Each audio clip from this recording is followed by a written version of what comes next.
En parlant du prix, on en parle du gasoil et de l'essence qui sont passés à 2 euros. Ah mec, alors c'est pas le sujet, mais j'ai fait un plein hier. Ouais, j'avais jamais vu cette somme, gros. J'étais en mode, mais mon réservoir il a grandi ou on a oublié de me prévenir d'un truc? Non, ouais, je suis. Après, voilà, on est tous au courant. On sait très bien que c'est les rebonds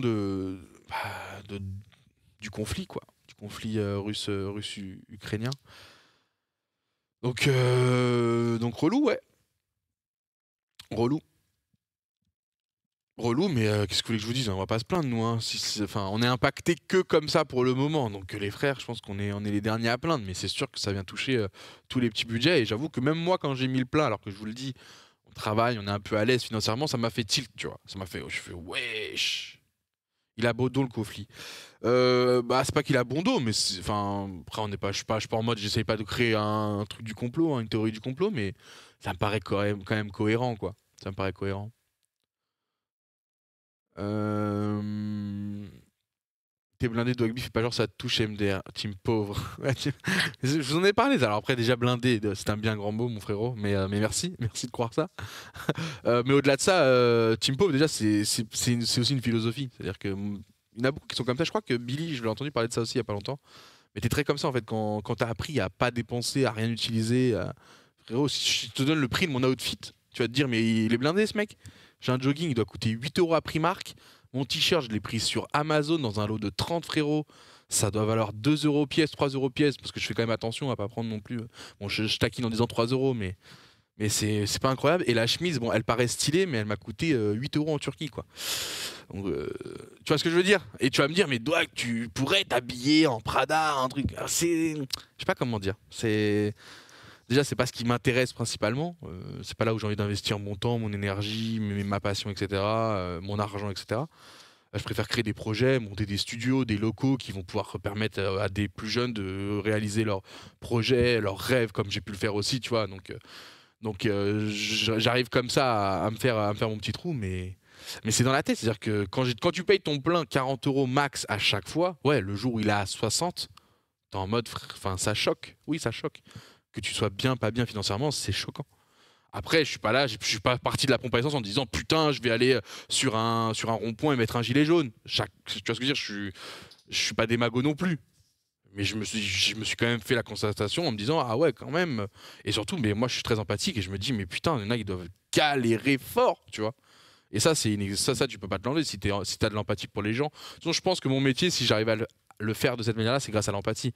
Quand je suis sur un plateau télé, enfin sur un plateau avec par exemple le PSG, et très vite j'essaye de cerner, ou avec un Kev Adams, ou tu sais, je peux passer d'un profil à un autre rapidement comme ça.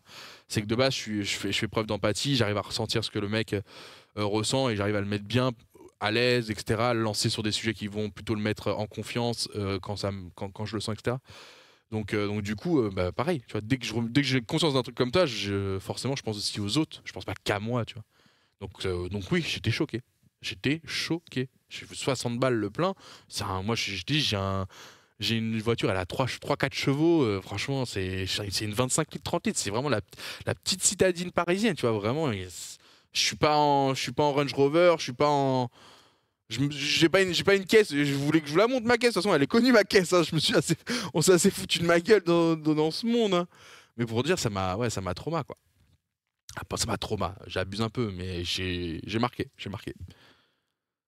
Toi, des projets que tu peux annoncer, des projets que je peux annoncer, bah là, directement, il y a trois quatre petits trucs qui se préparent, mais c'est des émissions, on va dire, que vous avez l'habitude d'avoir sur. Tu vois, imaginons, est-ce que la Doig Cup, tu prends quand même un projet, tu vois?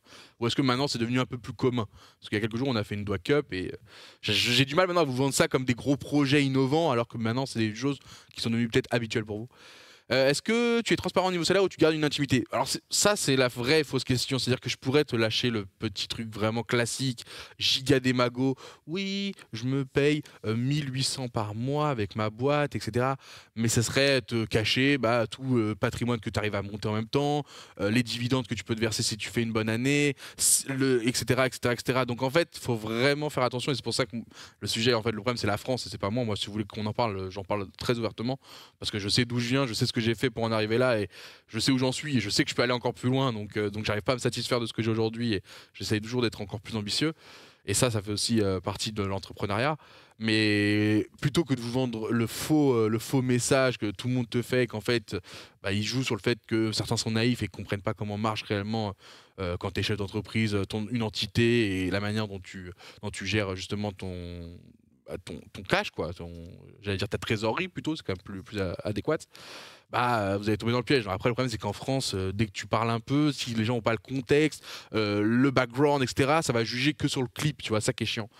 Mais si un de ces quatre, on sent que c'est un sujet qu'on peut évoquer très facilement et expliquer par où je suis passé pour en arriver là, ça sera plus cohérent que de dire juste aujourd'hui je gagne tant parce que si, parce que ça, tu vois. Vous voyez ce que je veux dire?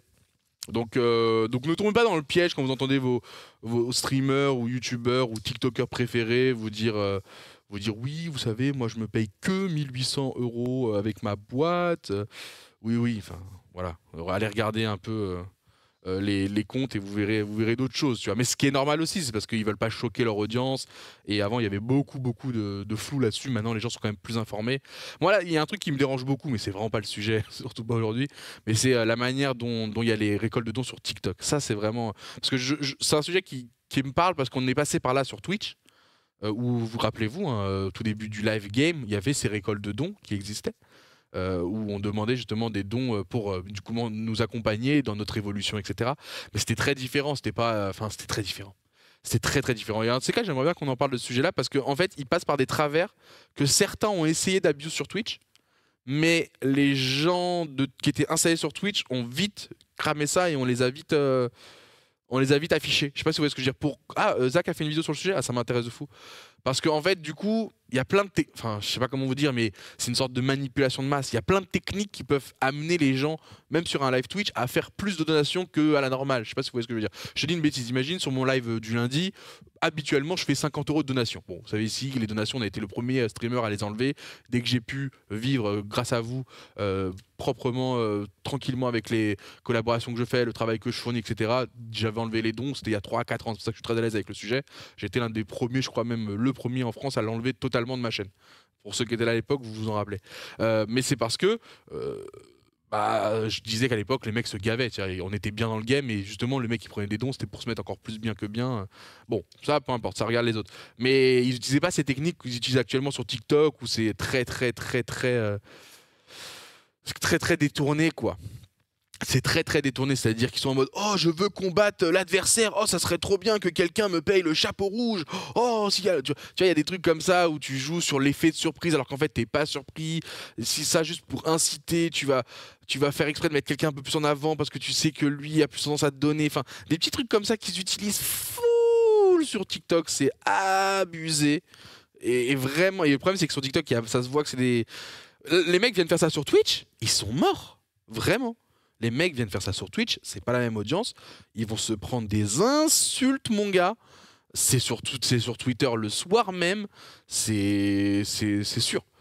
Parce qu'ils se font pas des 500, 800 €. Hein. C'est des 4 chiffres, c'est des 5 chiffres qui se font à la semaine pour certains, tu vois. Mais bon, peu importe, tu vois, je suis pas là en train de dire ça. C'est juste les méthodes qui me dérangent. Qui gagnent bien leur vie, why not? Tranquille. Aujourd'hui, finalement, le contenu est devenu secondaire. Ce qui compte principalement, c'est la personnalité et le contenu est secondaire. Nous, quand je vous dis à l'époque sur Twitch, on avait aussi ce système de donation. C'est parce qu'on n'avait aucune rémunération, qu'on y mettait une centaine d'heures par mois. Vous voyez ce que je veux dire? Pas genre un TikTok de 1 heure dans la soirée. C'était centaines d'heures par mois. On fournissait un contenu. Un minimum, hein, c'était pas aussi travaillé que YouTube, mais par exemple, un joueur pro League of Legends venait donner ses conseils, si ça, et en échange, t'avais cette possibilité de le soutenir. Mais on n'était pas en duel en mode ouais, chez Zerator, il y a eu 800 € de dons, venez chez moi, on fait 900 €, montrez qu'on est les meilleurs, vous êtes la meilleure communauté ou pas, allez-y, vous voyez ce que je veux dire? Et encore, ça, c'est la technique numéro 1. Tu as les techniques numéro 2, 3 pour inciter aux donations qui sont bien plus avancées que ça et que j'ai pu remarquer sur TikTok. Ils savent les maîtriser. Hein. Ils sont forts quand même. Certains TikTokers, ils ont les techniques. Hein.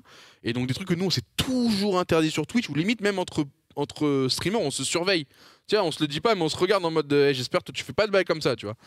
Et on se regarde de travers, tu vois. Et ça, bon, aujourd'hui, sur Twitch, ça n'existe quasiment plus. Il y a toujours des dons, hein. Tu peux toujours faire des dons à certaines chaînes, mais ça marche pas. Enfin, c'est pas comme ça. Sur TikTok, c'est très, je trouve. spécial. Et surtout, bah, comme on l'a dit, c'est une audience qui est très peu, comment on dit ça, sensibilisée à ça. Et donc, du coup, bah, ça donne des travers très spéciaux. J'ai regardé la vidéo de Zach. Je suis très, très curieux. J'ai regardé la vidéo de Zach. Je sais même pas comment on en est arrivé là. Je sais pas. Amouren, c'est encore différent. Amouren, c'est encore vraiment différent. J'ai pas envie de dire que j'ai plus de respect pour Amouren que pour ces TikTokers. Mais pour moi, on est quasiment dans la même catégorie, quoi. C'est une certaine manière de vendre son. Alors, tu vends pas ton corps, tu vends plus ton âme, mais c'est un peu pareil, hein. C'est un peu pareil au final, dans l'idée.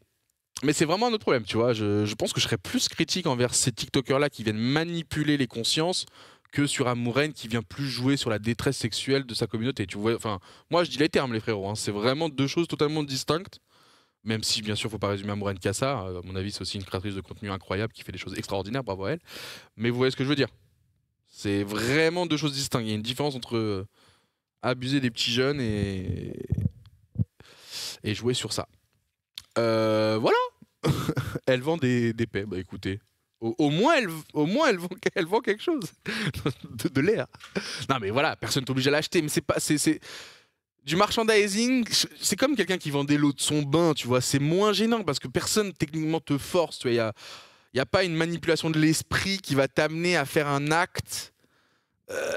Tu vois, tu vas l'acheter parce que soit c'est drôle, soit tu veux faire la vanne, soit tu veux l'offrir à quelqu'un pour troll, soit t'es vraiment giga fan, tu vois, et au pire ça te fait un souvenir. Ou alors j'en sais rien, j'ai pas suivi cette histoire, hein, je vous suis dans le chat comme ça, mais je le mets pas dans la même catégorie que quelqu'un qui va juste manipuler pour juste prendre de la donation pure et sans techniquement rien en retour, ou juste du full bullshit oral et basta, tu vois. 1 000 € la blague quand même. Ah bah après, ça. Tu sais, quand t'es très très riche dans la vie, il te faut des choses comme ça pour pouvoir te démarquer des gens. Donc là, si tu vois quelqu'un avec un petit pet d'Amouren, tu te dis, ah ouais, lui il est bien dans sa vie, tu vois. Donc en vrai elle est smart, hein. En vrai, elle est giga smart, hein. En vrai, parce que si elle le mettait à 10 balles, elle en vendait beaucoup plus. Mais elle s'en fout d'en vendre beaucoup. Elle veut en vendre 3-4, mais qu'à des gars qui se disent, je suis le seul à avoir le pet d'Amouren dans ma chambre, mon gars. C'est ça qu'elle vend. En fait, elle vend pas. Elle vend ça, elle vend le fait que tu as quelque chose qui lui appartient, que peu de gens ont. C'est ça qui fait le. Elle est forte, hein. Elle devrait donner des cours d'économie. C'est giga malsain, je suis totalement d'accord. Les gars, elle vous vend du vent, c'est le cas de le dire. Mais bon, après, les gars, il y a des gens qui achètent ça, moi je vais pas venir déranger les gens qui achètent ça alors que ça leur fait plaisir. Moi je te parle d'un truc où en fait les gens se font avoir sans s'en rendre compte. Ça c'est une chose, c'est encore autre chose. Mais oui, entre nous, personnellement, je n'ai pas besoin de ça pour être heureux dans ma vie. L'application a un cas qui s'appelle I'm Rich, Insane, il y a juste marqué Insane dessus. Voilà, mais c'est juste pour montrer, regardez, j'ai cette application, donc moi je peux cramer 1 000 € comme ça me dérange pas. C'est pour ceux qui aiment bien se mettre. Ça, le luxe n'existerait pas, les gars, s'il n'y avait pas cette envie pour certains de se démarquer des autres, de par leur richesse, leur réussite, bah le luxe n'existerait pas. C'est tout. Si elle n'avait pas cette notoriété, elle en vendrait 0. Mais dis donc Dybala, futur Einstein là dans le chat, non? Les gars, on n'a pas un analyste de qualité là? Incroyable ce qu'il nous a dit. Une vraie vérité réelle. Il s'attendait à un spamming de réel dans le chat en mode il a dit un vrai truc. Réel. Venez, on lui fait une vague de réel, pour le plaisir. Ouais, réel, giga réel. Bah oui, Dybala, bien sûr. On n'en parlerait même pas, c'est pas de notoriété. Logique. Ça fuse. Eh les gars, on a dit réel, ok? Pourquoi vous rajoutez d'autres choses? Bon, en tout cas, les amis, j'espère que pour l'instant ce live vous plaît. Je crois que ça fait 1h30 qu'on est en train de papoter. Que contient le colis? Ah, la pause là, pour le bail de Hamou. Très bizarre. Tu penses quoi? Alors attends, tu penses quoi faire vidéo format long, vous raconter votre parcours entrepreneurial avec Gotha, ça pourrait vraiment inspirer de nombreux. Bah on y a pensé, mais peut-être sur un open world. Ça a plus lieu d'arriver dans un open world quand on aura les invités avec qui on pourra évoquer ces sujets-là tranquillou. Et je pense aussi dû à l'audience. Hein.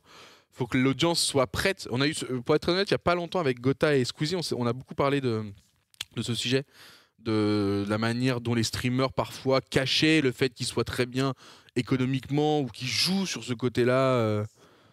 Justement, enfin, j'ai pas envie de citer de blast, tu vois, mais vous voyez il y en a plein qui sont comme ça. encore, même aujourd'hui, qui sont très, très, très, très bien financièrement, mais du coup, pas qu'ils ne le disent pas, mais qui jouent encore le flou de. Ça les arrange que l'audience ne s'en doute pas et qui ont l'impression qu'ils sont encore dans la même. Vous voyez ce que je veux dire? Et on a eu ce débat-là en mode, tiens, pourquoi les gens continuent de cacher ça, alors qu'en vrai, ça pourrait être aussi un moyen d'avoir plus de respect et de légitimité, de montrer que bah, ton activité marche bien et que tu peux être fier de tes efforts, de ton travail. Il y en a certains, ils le cachent encore pour garder cette proximité avec les gens en se disant mais si un jour ils apprennent qu'en fait je suis giga bien, ils vont peut-être me regarder différemment. Ce qui est vrai, faut être très honnête, il y a vraiment des gens qui sont comme ça, qui ont l'impression que, imaginons tu rajoutes juste un zéro sur ton compte bancaire, bah t'as totalement une autre personnalité instantanément. T'en oublies carrément le parcours, t'en oublies ton adolescence, t'en oublies ton vécu, t'en oublies. Tu vois, il y a une différence entre avoir connu la richesse dès tout petit et avoir juste bah, grind et snowball, c'est-à-dire faire grossir cette richesse-là. Et il faut quand même être fort pour faire ça, bravo. Il y a une différence entre ça et entre le fait où il y a un mec qui a démarré de rien, qui s'est formé, qui s'est éduqué et qui derrière a connu un peu le succès et qui a connu un peu de sous, tu vois. C'est vraiment deux choses distinctes encore une fois. Et pour cette deuxième catégorie, parce que c'est souvent cette deuxième catégorie dont moi je fais partie, on a démarré avec, j'avais 0 € sur mon compte en banque, je travaillais au McDo, je me suis acheté mon nouveau PC au bout de 6 mois, enfin, vous voyez ce que je veux dire, j'ai commencé à lancer le streaming par curiosité, à acheter une petite webcam à 30 balles, enfin, vous voyez ce que je veux dire, je peux vous faire les premières années, 2 années de bénévolat, puis une année payée au lance-pierre 2 € de l'heure, puis ensuite une année payée en bon Cdiscount, puis ensuite une année payée un morceau de salaire, enfin bref, chacun son vécu. Peu importe, ce qui compte, c'est que j'ai pu avoir le temps de me former en tant qu'humain grâce à toutes ces aventures-là. Et du coup, moi, j'ai pas peur de le cacher, tu vois. Aujourd'hui, que bah, grâce à vous, je gagne mieux ma vie, je suis plus à l'aise dans ma tête, ce qui fait qu'en fait, je peux beaucoup plus me consacrer à mes idées, à mes projets, à aider les jeunes streamers, jeunes youtubeurs. Je reçois beaucoup de gens en ce moment, par exemple, au loco ici, à qui je fais des visites, à qui je propose justement d'utiliser le studio pour lancer un projet où on les aide énormément sur le début parce que ça va, je suis pas dans le besoin et que si ça prend, forcément, bah, ils auront du coup de quoi me récompenser par la suite parce que je leur ai fait confiance dès le début. Enfin, vous voyez ce que je veux dire? Je préfère, je suis content, tu vois, j'ai pas honte de ça, au contraire, j'en suis super fier. C'était même au-delà des rêves que j'avais quand j'étais petit. T'as travaillé au McDo, j'ai travaillé 2 ans au McDo, c'était trop bien. Moi, j'ai adoré mon expérience, hein. Je sais pas si je recommanderais à tout le monde parce que si tu peux éviter ce passage-là, peut-être tant mieux. Mais moi, je travaillais au McDo pendant que j'étais encore en cours. Je vous jure, j'ai kiffé ma vie, hein. Enfin, je dis pas ça en mode je travaillais, c'était l'usine, hein. Mec, on faisait des concours de qui fait le plus de Big Mac en un seul run. Bon, des trucs qui sont totalement interdits pour le côté hygiène, hein, bien sûr. Mais bon, pour vous dire, je travaillais au McDo de Porte de Pantin, pour ceux qui connaissent, c'est en face du Zénith. Donc en fait, moi, je me tapais les rushs parce que je travaillais de nuit, je faisais les nocturnes et les fermetures. Et en gros, bah, on se prenait les vagues de concerts. Le concert s'arrêtait et t'avais genre, sincèrement, hein, 1500 personnes. Genre, faut savoir que les gens qui allaient au concert venaient tous après manger là-bas.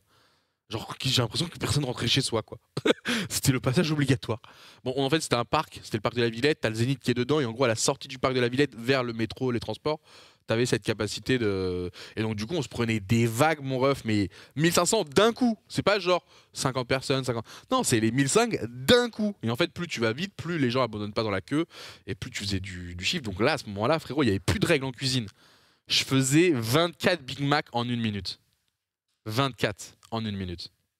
C'était mon record. Qui fait mieux, gros? En fait, on était jugés sur le Big Mac. Enfin, entre nous, entre cuistots. Parce que j'ai fait un peu tout. J'ai fait de la caisse, ça qui est cool. J'ai fait de la caisse, j'ai fait du rangement en salle, j'ai fait de la cuisine. Alors, c'était l'époque où on parlait avec les clients, hein. Il n'y avait pas les bornes encore, hein. Tu devais parler avec les gens. Je me tapais les rébous à 1 h du mat, horrible. J'ai offert beaucoup de sandwichs, hein. Techniquement, ça se voyait que je travaillais chez chez un franchisé. Parce que vu le nombre de produits que j'ai offert un peu comme as, frérot, je me serais fait virer 1000 fois, frère. Je faisais vraiment. Genre, je pense par soir, quand j'étais en caisse, je devais offrir 5-6 sandwichs. Soit à des gens qui étaient vraiment giga détresse et tranquille, c'est pas vu. Soit un petit poteau qui est passé prendre un petit menu et qui bizarrement a eu une erreur de commande et qui s'est retrouvé avec 2-3 sandwichs de plus. Ouais, c'est arrivé, ça a pu arriver, ouais. Y a pas à mentir comme ça. Les 24 Big Mac, vous croyez que je mens? Ah, vous croyez que je mens? En gros, regarde, sur un plat. Non, mais alors après, je sais pas si c'est encore comme ça. T'avais des petits plateaux comme ça où tu mettais tes pains. Et en gros, c'était des plateaux de 8. En gros, tu faisais 4-4. Et des plateaux comme ça, j'en mettais 4. Donc en fait, je mettais les 4. Je commençais à mettre les pains en full rotation. Pendant que les pains étaient en full rotation, j'avais déjà mis les viandes à cuire. Et en fait, je récupérais les pains. Et en fait, par pack, j'en prenais 2. Clac, clac, clac, clac, sauce. Ingrédient, ingrédient. Et une fois que j'avais les 4 prêts, j'arrivais à mettre les 4. Les viandes sortaient pile poil au moment où j'avais fini de tout gérer. Donc en fait, le temps de cuisson des steaks, quasiment d'une minute. Donc derrière, je récupérais les steaks, je mettais, je fermais, et c'était directement en boîte, quasiment une minute, les 24, frère. Non, 4 x 8. 4 x 8, je faisais. Donc je faisais même 30 Big Mac, frère. Quand je dis 24, c'est peut-être que je faisais, peut-être qu'on n'avait pas assez de place dans une cuisson, donc j'en mettais un peu moins. Mais je faisais 4 plateaux, je me rappelle, de 8. Donc on était quasiment sur 30 Big Mac, frérot. Donc je vais pas dire 32, parce que je pense pas avoir fait 32 Big Mac. Donc les gars, ça remonte, j'avais 17 ans, les frérots. C'est il y a 15 ans, il y a 14 ans, le souvenir, là. Il y a 13 ans, le souvenir. Mais tu vois, c'est ça que je vous dis, ces aventures-là, je les prends pas comme une nouvelle expérience. Ça m'a appris la vie, ça m'a appris plein de choses. Je faisais les fermetures, j'ai appris à travailler très tôt. Non, au contraire, je suis content, moi, de ce parcours. Alors que je pourrais dire, ouais, j'ai perdu mon temps, de l'énergie, pour être payé au lance-pierre. Ouais, j'étais payé une misère, frérot, je pense. Enfin, une misère, ça va. Enfin, quand t'es ado, que t'as pas énormément de frais et que tu touches 600, 700 euros par mois parce que bah, tu travailles 4 soirées par semaine à faire du 19 minuit ou de temps en temps un peu plus, tu vois. Oui, aujourd'hui, je trouverais que c'est full abusé, mais pour l'époque, j'étais en mode frérot, j'ai déjà une chance d'avoir un taf et de prendre un peu de sous. Et parce que j'étais étudiant. J'étais étudiant. Donc il s'arrangeait avec mes horaires. Si un jour je voulais pas venir, bon ça n'arrivait pas, bah je mettais tu vois, j'appelais, je disais je viens app. Ça me faisait une expérience. Moi en vrai, j'étais un peu beau gosse, donc en vrai à chaque fois que j'allais taffer, je ressortais avec deux trois numéros de téléphone. Voilà quoi, frère. Non mais disons les termes. Ah ça m'a aidé, ça m'a motivé. Hein. C'était motivant. Hein, quand les gars, quand t'es à la caisse du McDo et que t'es un peu frais, tête de ma mère, ça va vite. Hein. Ça va très vite. Alors je pense qu'aujourd'hui beaucoup moins, parce qu'aujourd'hui tu parles à une borne, puis ensuite t'as juste le paquet. Donc en fait ça marche plus. À l'époque, frérot, moi, on me mettait très peu en caisse, quoi, on va dire. On me mettait très peu en caisse. Ah, au bout d'un moment, ils ont compris. Ouais. Mensonge sur la fin un peu. Mais mes frères, ah là là. Ah, j'aurais trop aimé que vous veniez dans mon passé, là, faire un flashback comme dans les séries que vous venez voir. Mais Les gars, il y a 1000 techniques. Il y a 1000 techniques. Bon, du coup, je te crois avec les 24 Big Mac, mais pas la fin de l'histoire. Montre des photos d'avant. Ah, il y en a qui savent, il y en a qui savent. C'est moi pareil, avec beaucoup de kilos en moins, on va dire. Mais justement, grâce à HelloFresh, wow, la transi est incroyable. Et justement, alors d'ailleurs, je rajoute ça, mais c'est aussi au moment où j'ai commencé à taffer au McDo que j'ai commencé à prendre sale du poids. Parce que forcément, les McDo étaient gratuits. Alors déjà, il y avait deux choses. Il y avait déjà le fait que quand tu travailles une journée, enfin une après-midi, une demi-journée, peu importe, un créneau, tu as forcément un menu offert. Ça, enfin, je sais pas si c'est encore le cas, mais ça allait. C'est dans les règles. Voilà, tu vois, tu es un peu moins bien payé, mais au moins tu as un menu à chaque fois. Donc en vrai, c'est du gain, hein, c'est du gain, c'est le salaire, quoi. Et donc du coup, techniquement, je mangeais McDo tous les jours. Du coup, au bout d'un moment, t'en veux plus et tout, hein, mais du coup, tu fais en sorte de changer de sandwich, puis tu te fais ton propre sandwich. Nous, on faisait des mix, tu vois, c'était pas assez regardant, normalement, t'as pas trop le droit, mais tu faisais ton truc, bref. Ils nous laissaient un peu tranquilles. Et donc, du coup, bah, j'ai pris un peu de poids avec ça. Et deuxième vraie raison, parce qu'en vrai, c'est pas le menu par jour, c'est que je faisais beaucoup les fermetures. Donc, fermeture 2 h du matin. Et donc, quand tu fais la fermeture, techniquement, il y a quelques sandwichs qui restent à la fin dans le bean, on dit ça comme ça, je crois, de mémoire. Le bean, c'est le bean, je sais plus. Le bean, je crois. C'est là où on met tous les sandwichs, j'ai oublié le blaze. Bah, du coup, bah, si tout à la fin, quand tu fermes, il reste des sandwichs dans le bean, on va pas les jeter à la poubelle, quoi. Donc, techniquement, ceux qui faisaient la fermeture, on se faisait un petit sac ou deux. Et ça rentre à la maison. Bon, bah, malheureusement, je me retrouvais un peu seul à la maison avec mes 10 sandwichs. Donc, au bout d'un moment, il fallait bien consommer. Alors après, il est possible que certaines fois, sans faire exprès, juste quelques minutes avant la fin, sans faire exprès, parce que je suis pas concentré, fatigué, je me mettais à lancer des sandwichs. Voilà. Mais ça, qui peut m'en vouloir? De préparer quelques sandwichs à 10 minutes de la fermeture et de se dire « Ah bah mince, personne ne les a achetés !» Mince alors. Bon bah, quand même 8 Big Mac, 2 Big Tasty, 4 280, c'est dommage, hein. Bon, on se le partage. Avec le gars qui faisait la fermeture, on fait moitié-moitié, vas-y, tranquille. Hop, tu prépares la fermeture, allez, ciao. Non, donc en vrai, je m'y suis retrouvé comme ça, moi, en termes de. Je pense que si je faisais pas la fermeture, voilà, je me serais fait un peu ranaquer. Honnêtement, avec tout ce que j'ai taxé en produits, frérot, Mais en vrai, je me dis que je me suis pas fait un cadeau. En vrai, je me suis pas fait un cadeau. Parce que sur le moment, j'avais l'impression que j'étais giga bénef. Mais j'ai pris du poids, du coup, c'est pas worse en fait, c'est con. Vous voyez ce que je veux dire? Donc en fait, c'était pas un cadeau. Fallait pas le faire. Enfin, c'est là où je me dis, je me suis niqué moi-même. J'ai voulu les niquer eux, je me suis niqué moi-même. C'est moi qui ai perdu au final.